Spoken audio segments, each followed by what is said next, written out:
Hello everyone, welcome back to my channel. ఈరోజు రథసప్తమి కదండి, అందుకని చెప్పేసి మార్నింగ్ లేచి అంతా ఇల్లంతా క్లీన్ చేసి దేవుడి సామాన్లు క్లీన్ చేసి పూజ చేయడానికి 6 o'clock అయింది. సో ఫస్ట్ ఆఫ్ ఆల్ అందరికీ హ్యాపీ రథసప్తమి. అండ్ పాపకి రెడీ చేసి కూర్చోబెట్టాను. ఈవినింగ్ 6 o'clock అయిందనమాట. నెక్స్ట్ ఇంకా వీడియో తీస్తుంటే సైలెంట్గా కూర్చొని ఉంది. బట్ రెడీ చేయాలంటే కొంచెం కష్టం పాపని. అండ్ నేను పాప ఇంకా పూజ చేసేసాము. నేను పూజ చేస్తూ ఉంటే పాప కూడా వచ్చింది.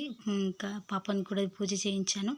నేను వీడియో తీస్తూ ఉంటే కెమెరాకి అడ్డం వస్తూ ఉందన్నమాట, డిస్టర్బ్ చేస్తూ ఉంది. మేమైతే రథసప్తమిని ఇలా సెలబ్రేట్ చేసుకున్నాము. బట్ మీరు ఎలా సెలబ్రేట్ చేసుకున్నారు రథసప్తమిని కామెంట్ బాక్స్లో కామెంట్ చేయండి. నా వీడియో కనుక నచ్చినట్లయితే లైక్ చేయండి, షేర్ చేయండి, సబ్స్క్రైబ్ చేయండి. Thank you for watching. But videos చూస్తున్నారు కాబట్టి సబ్స్క్రైబ్ చేయట్లేదు. Please subscribe to my channel. Thank you for all.